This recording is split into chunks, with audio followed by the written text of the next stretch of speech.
Shalom dan selamat pagi jemaat yang diberkati oleh Tuhan Yesus. Kembali berjumpa secara virtual pada ibadah minggu ke-14 sesudah Pentakosta saat ini. Mari bersama kita akan membaca dan merenungkan kebenaran firman Tuhan, dan kita berdoa memohon bimbingan Roh Kudus.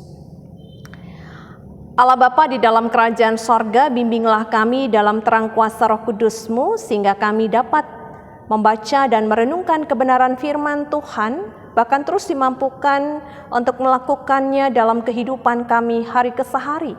Bahkan bagi umat Tuhan yang masih harus berada di dalam rumah mereka Tuhan, dalam pelbagai situasi kondisi apapun yang mereka alami, Tuhan berkati, sehingga firman-Mu dapat meneguhkan iman mereka, dan kebenaran firman Tuhan dapat mereka lanjutkan untuk bersaksi dan melayani di dalam keseharian hidup. Mari Tuhan, diamkanlah semua suara dalam hati kami, jauhkanlah pikiran yang mengembara kian kemari, dan berfirmanlah ya Tuhan, karena kami telah sedia untuk mendengarkannya. Amin. Jemaat Tuhan, mari dipersilahkan berdiri untuk mendengarkan firman Tuhan yang dibacakan dari Alkitab. Haleluya, haleluya, haleluya, haleluya.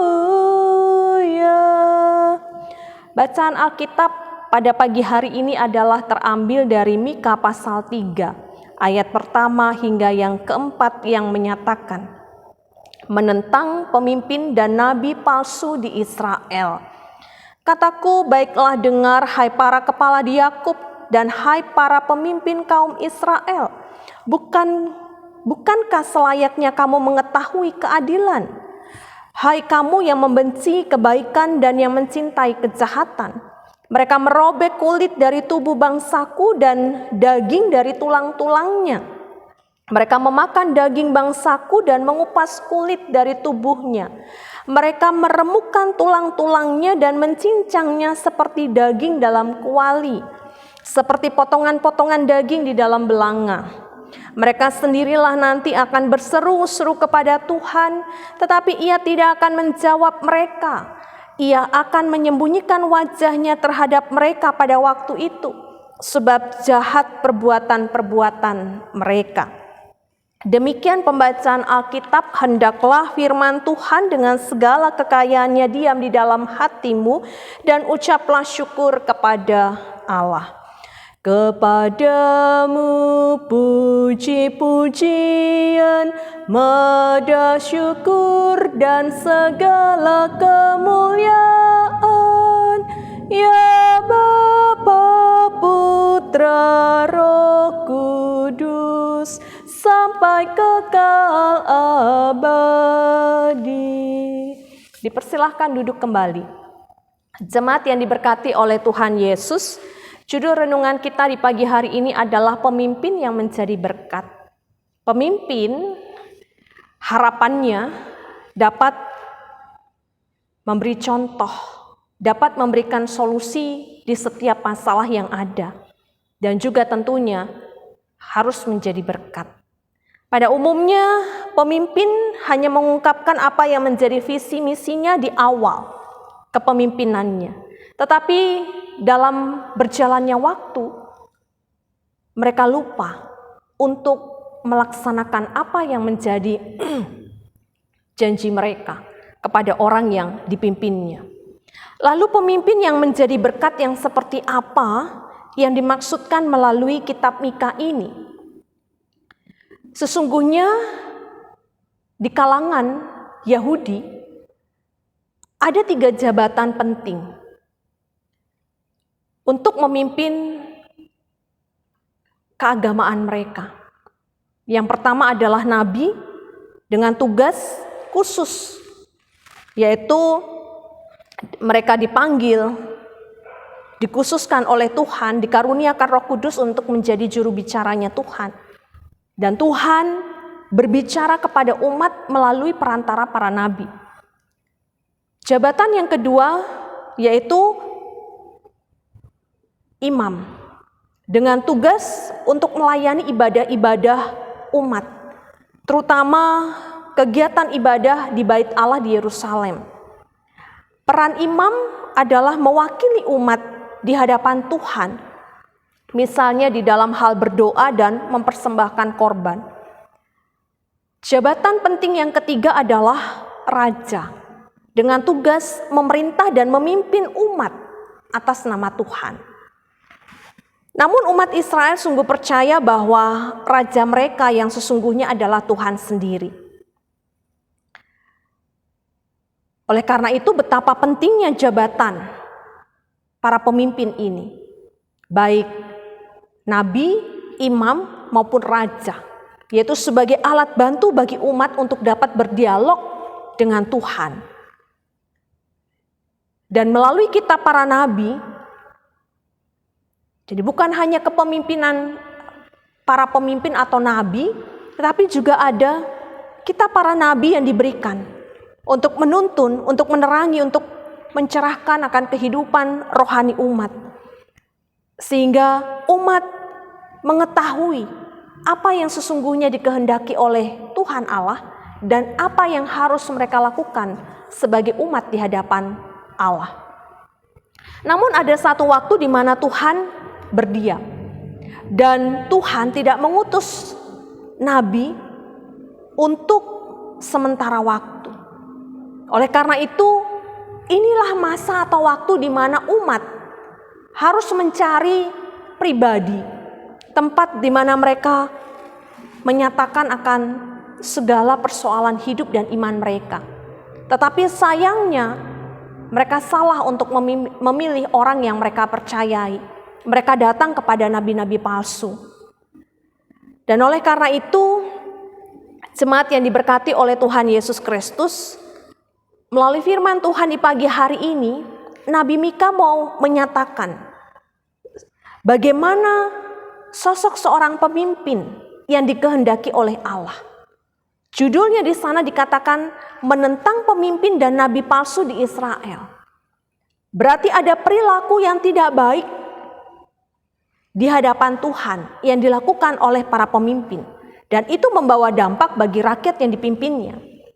Nabi Mika mengharapkan seharusnya para pemimpin mengetahui apa yang adil dan yang benar, dan tentunya bukan hanya mengetahui tetapi juga melaksanakan keadilan itu, dan juga kebaikan bahkan harus menjadi berkat.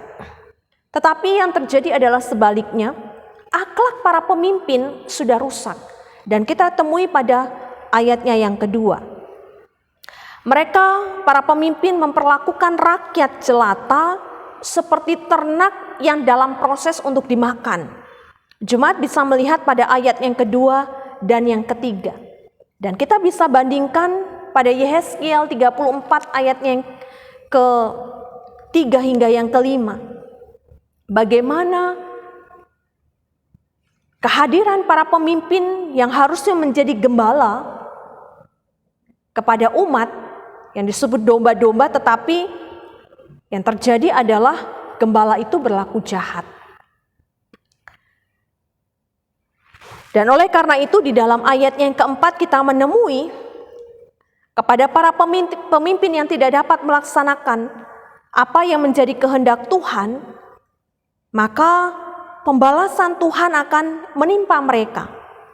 Karena mereka tidak mau mendengar seruan atau pengaduan dari rakyat yang memerlukan pertolongan. Dan tentunya ini sangat bertentangan dengan apa yang dikehendaki Tuhan. Para pemimpin yang harusnya memperhatikan umat, para pemimpin yang harusnya menyatakan keadilan. Sehingga dikatakan kalaupun mereka berseru-seru kepada Tuhan, maka Tuhan tidak akan menjawab mereka. Tetapi Tuhan akan menyembunyikan wajahnya terhadap para pemimpin itu sebab jahat perbuatan-perbuatan mereka. Dan kalau kita meneruskan pada ayat yang kelima hingga yang ketujuh, maka di sana kita menemui bahwa para nabi palsu pun yang bernubuat karena upah yang mereka terima juga akan mengalami kehancuran. Dan bagi para pengikutnya, mereka juga akan mendapatkan malu. Tetapi pada ayat yang ke-8 kita menyaksikan Nabi Mika menyatakan dengan penuh keyakinan, aku ini penuh dengan kekuatan, dengan roh Tuhan, dengan keadilan dan keperkasaan. Pada Mika ada roh Tuhan. Dan roh Tuhan inilah yang memberikan kesanggupan kepada dia untuk menghadapi bahaya apapun dalam menyampaikan kesaksiannya di tengah-tengah kehidupan umat. Bahwa Allah sesungguhnya tidak menghendaki pemimpin yang tidak berlaku adil, pemimpin yang tidak melakukan apa yang menjadi kehendak Tuhan. Oleh karena itu, jemaat yang diberkati oleh Tuhan Yesus Kristus, hal yang pertama yang menjadi perenungan dalam kehidupan beriman kita pada saat ini adalah bahwa Tuhan Allah sangat menghendaki bahwa ketika Allah memilih dan mengkhususkan para pemimpin dunia ataupun agama, maka di sana Allah menghendaki supaya para pemimpin ini dapat melaksanakan kepemimpinannya dengan berlaku adil, dengan dapat mencintai kebaikan dan juga mendatangkan berkat bagi rakyat yang dipimpinnya. Sehingga segala sesuatu yang dinaikkan kepada Tuhan lewat doa atau apapun yang diharapkan oleh pemimpin itu juga boleh didengar oleh Tuhan. Sehingga bukan hanya pemimpin yang diberkati tetapi juga yang dipimpinnya juga memperoleh berkat. Dan bukan yang sebaliknya, karena Tuhan tidak menghendaki pemimpin yang menentang akan apa yang menjadi kehendak Tuhan. Pemimpin yang tidak mencintai keadilan, tidak berlaku benar, apalagi tidak mendatangkan berkat, maka yang dipimpinnya juga tidak akan mendapat berkat. Dan Tuhan tentunya tidak menghendaki hal yang seperti ini. Oleh karena itu, hal yang kedua, jemaat yang diberkati oleh Tuhan Yesus Kristus, sebagai gereja kita perlu menyadari bahwa melalui wadah gereja Protestan di Indonesia bagian barat, pemilik dan juga pendiri gereja ini adalah Tuhan Yesus Kristus. Maka sistem yang dianut oleh GPIB adalah presbiterial sinodal, yaitu para pemimpin, diakon, penatua, dan pendeta sebagai presbiter terpanggil untuk melayani dan memimpin gereja bersama-sama, juga dengan unit-unit misioner yang ada. Ada hubungan timbal balik di dalamnya.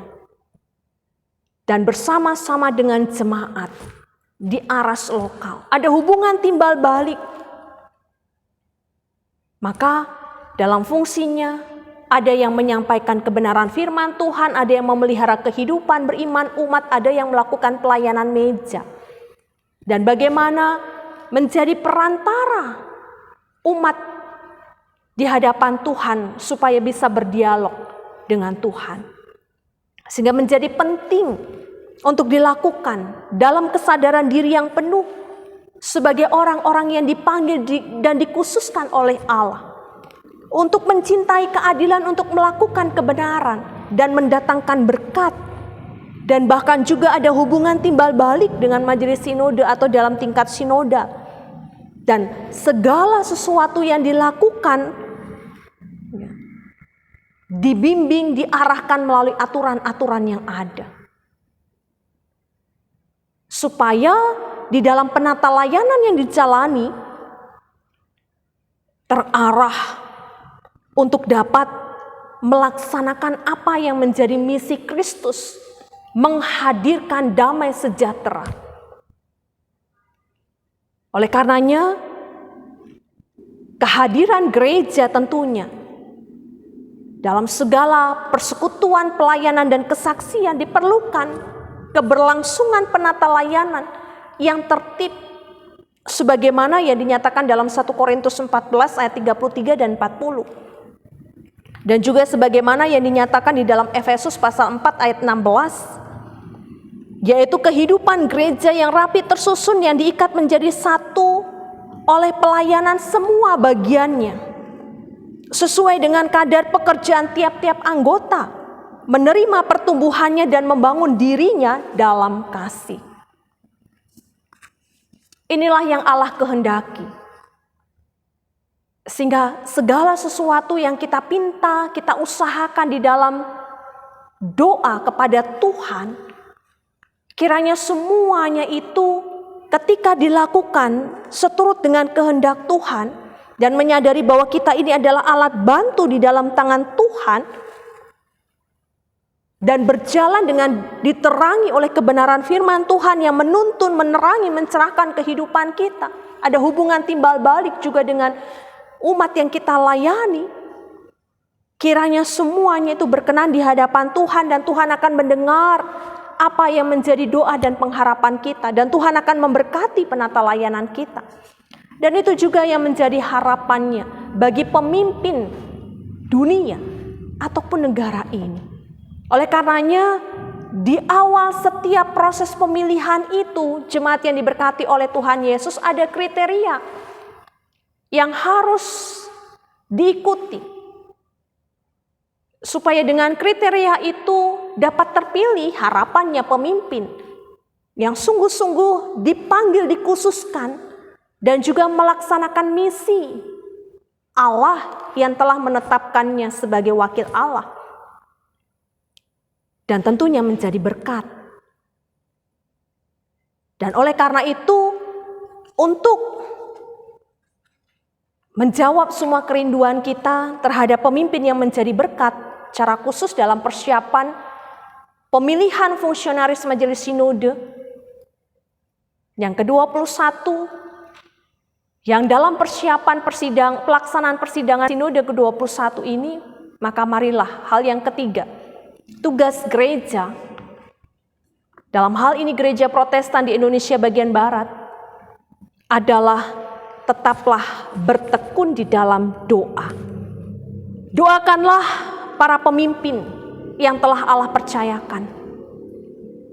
Bahkan bawalah dalam doa orang-orang yang kira-kira Allah percayakan dan akan Allah tetapkan untuk meneruskan kepemimpinan di GPIB. Jangka waktu 5 tahun ke depan untuk memenuhi apa yang menjadi misi Kristus.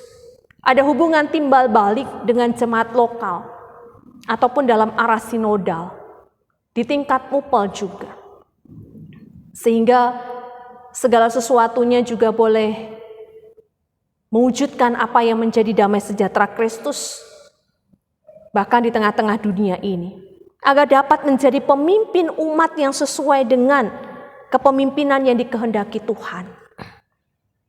Sebagaimana Mika, demikian juga pengharapan gereja. Marilah bersama-sama berdoa bagi setiap para pemimpin dunia maupun agama, bahkan pemimpin gereja kita, agar kepada mereka dipenuhi dengan roh Tuhan yang dapat memberi keadilan, yang dapat memberikan kekuatan, yang dapat memberikan keperkasaan di dalam menjalankan tugas dan tanggung jawab yang Allah percayakan. Bahkan berani untuk dapat menghadapi segala situasi kondisi yang tersulit sekalipun. Dan tetap dapat menyampaikan kesaksian tentang siapa Tuhan yang tidak hanya mempercayakannya tetapi Tuhan yang juga menghendaki supaya keadilan, kebenaran, ketertiban itu terwujud di dalam seluruh proses kepemimpinan yang dilakukan. Ini pergumulan bersama. Dan mari kita lakukan itu dalam perjalanan kehidupan beriman kita. Inilah kebenaran firman Tuhan yang boleh tersampaikan. Tuhan menolong kita untuk melakukannya. Amin. Mari kita berdoa. Terpujilah Engkau Kristus sudah memberkati kami dalam firman yang tersampaikan. Tuhan Yesus menyempurnakan. Sebagai gereja kami juga berdoa memberkati setiap para pemimpin dunia dan agama. Roh Tuhan ada pada mereka, supaya hikmat dan juga kekuatan dalam kekuasaan yang Tuhan berikan dapat dilakukan dengan penuh takut akan Tuhan. Bapa, dikala kami menemui banyak sekali di dalam kepemimpinan yang tidak dapat menjalankan kepemimpinan dengan baik, luruskanlah setiap jalan yang bengkok. Diberkatilah semua hal yang sudah menjadi aturan supaya tidak dilanggar dan tidak menjadi batu sandungan, tapi kiranya semuanya boleh diterima, dibijaki dalam hikmat Tuhan, dilakukan dengan penuh sukacita, supaya gereja yang dihadirkan dapat terbangun di dalam kasih Tuhan, mewujudkan ketertiban, dan juga melakukan setiap pekerjaan Kristus sesuai dengan bagiannya masing-masing. Terima kasih Tuhan, sempurnakan firman-Mu, diberkati persiapan pelaksanaan persidangan Sinode ke-21, diberkati panitia pelaksana, diberkati pengharapan kami Tuhan sebagai gereja. Kami percaya bahwa Allah telah menetapkan pemimpin yang menjadi berkat untuk GPIB dalam kurun waktu 5 tahun mendatang. Oleh karena itu Tuhan, biarlah kami mempercayakan semua pengharapan ini dalam tangan kuasa Tuhan, kehendak-Mu yang terjadi bagi GPIB. Ya Bapa, kami juga mendoakan untuk semua kami umat, supaya kami tetap bertekun di dalam doa kepada Tuhan, tetap berpengharapan, tetap hidup bersyukur. Apapun situasi kondisi yang kami alami, Tuhan tolong kami. Dan biarlah kami dapat mendengar seruan Tuhan untuk boleh senantiasa mencintai keadilan, berlaku benar, dan juga mendatangkan berkat. Angkat dan pulihkanlah setiap pergumulan umat Tuhan, dan juga negara di mana kami berada. Terima kasih Tuhan, seluruh kehidupan kami di minggu kerja yang baru, Tuhan tolong kami. Ampunkan semua salah dan dosa kami ya Tuhan, dalam pengasihan-Mu kami mohon, dengarkanlah doa kami. Peliharalah kami dalam kasih Kristus Tuhan dan Juru Selamat kami yang hidup, yang mengajar kami berdoa. Bapa kami di sorga, dikuduskanlah nama-Mu, datanglah kerajaan-Mu, jadilah kehendak-Mu di bumi seperti di sorga. Berikanlah kami pada hari ini makanan kami yang secukupnya, dan ampunilah kami akan kesalahan kami, seperti kami juga mengampuni orang yang bersalah kepada kami. Dan janganlah membawa kami ke dalam pencobaan, tetapi lepaskanlah kami daripada yang jahat. Karena Engkaulah yang empunya kerajaan dan kuasa dan kemuliaan sampai selama-lamanya. Amin.